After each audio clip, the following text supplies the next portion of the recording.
അജു നമസ്കാരം. ഇപ്പൊ നമ്മൾ കളിക്കാണ്ട് ഇറങ്ങിയിരിക്കുകയാണ്. എങ്ങനെയുണ്ട് പടം? എങ്ങനെയുണ്ട്? അടിപൊളിയല്ലേ?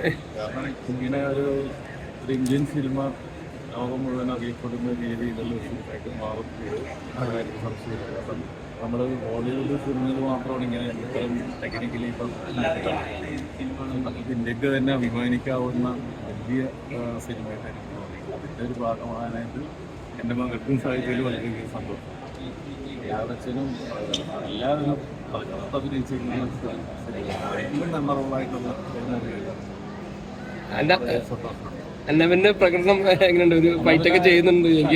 അടിപൊളി. ഞാൻ ഇത്ര പ്രതീക്ഷിച്ചില്ല. കാരണം ഇതിൽ അഭിനയിക്കുന്ന ഫൈറ്റ് സീനുണ്ടെന്നൊക്കെ കേട്ടപ്പോൾ അതെങ്ങനെയായിരിക്കും സാറിന് സിനിമയുടെ കാര്യം അറിയാലോ. ചിലപ്പോൾ എഡിറ്റിംഗ് ടേബിളിൽ പോകും, കട്ട് ചെയ്ത് പോകും, ചിലപ്പോൾ ഉണ്ടായില്ലെന്ന് വരാം. ഇത്ര വലിയ സിനിമയാണല്ലോ. അപ്പോൾ അതിന് ഒരു പ്രതീക്ഷ ഉണ്ടായിരുന്നു. എന്നാലും സിനിമ ഇറങ്ങുന്നവരെ നമ്മളത് എത്രത്തോളം ഉണ്ടെന്നുള്ള കാര്യത്തിൽ നമുക്ക് സംശയം ഉണ്ടായിരുന്നു. പക്ഷേ എടുത്തോളം തന്നെ ഒന്നും കട്ട് ചെയ്ത് പോകാതെ എല്ലാം ഗംഭീരമായിട്ട് തന്നെ ചെയ്തിട്ടുണ്ട്. ഫൈറ്റ് സീക്വൻസ് എല്ലാം ചെയ്തിട്ടുണ്ട്.